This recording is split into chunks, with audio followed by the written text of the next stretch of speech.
அஸ்ஸலாமு அலைக்கும். இது சின்ன சின்ன சாமான் கடையெல்லாம் பார்த்தா எந்த கடைக்கு போனாலும் கண்டா வாங்க சொல்கிறோம். ஆனால் ரொம்ப பெரிய விலையெல்லாம் ஒன்றும் கிடையாது. இது ஒரு தடவை மெட்ராஸில் ஒரு தேங்காய் கீறுறோம் மண்ணாடியில் கீறி தந்தாம்மா. அது பார்த்ததுலேருந்து ஆசைப்பட்டு அந்த பக்கம் ஒன்று பார்த்தா தெரியல. கடைசியாக எங்கேயோ ரவுட்டரில் தான் வாங்கினோம். அது இது மட்டும்தான் இருந்துரு. இப்போ இதுக்கு இது ஒன்றா சேர்ந்து இருக்குது. தேங்காய் திருவுறது கீறுறது திருவுறது ஒன்றாகி சின்னதாக கட்டுமுட்டமாக ஆகிடும். இது நம்ம முபாரக்கில் விற்கிற வெறும் 80 ரூபா. இந்த மத்து நம்ம சின்ன சின்ன குடும்பமாக தானமா எல்லோரும் இருக்கிறோம். 30 ரூபா தான். சின்ன இது பிடிச்சி இது வசதி ஆகிக்குது. ஏன்னா ஒரு காலப்போக்கில் தான் எல்லா சாமானும் வருது. அதுக்கு திடீர்னு அந்த சாமான்கள் காணாமல் கிடைக்க மாட்டேங்குது. இது 130 ரூபான்னு இந்த குட்டை வாளி வாங்கினேன். 35 ரூபா.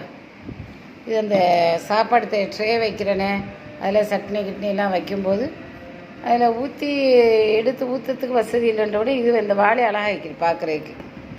கொஞ்சம் டீசெண்டாக சாம்பார் கொஞ்சம் கூட தானே ஒரு 10 இட்லி வைக்கிற தட்டில் ஒரு 2-3 மாதம் சட்னி வச்சு இந்த இன்னொரு தட்டில் இந்த வாளியில் ஊற்றி வச்சா இது வசதி ஆகிக்கிறேன். அதுக்காக வேண்டி இது வாங்கினேன்.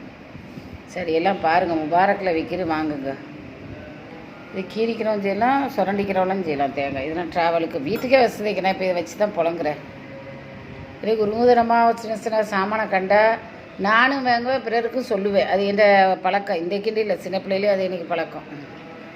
தேவைண்டா போய் வாங்குங்க. லைக் பண்ணுங்கள், ஷேர் பண்ணுங்கள், சப்ஸ்கிரைப் பண்ணுங்கள். அஸ்ஸலாமு அலைக்கும். இது எல்லாத்துட்டும் இல்லாமலாம் இருக்காது, தெரியாமல் எத்தனை பேருக்கோ இருக்கலாமேன்னு சொல்கிறேன்.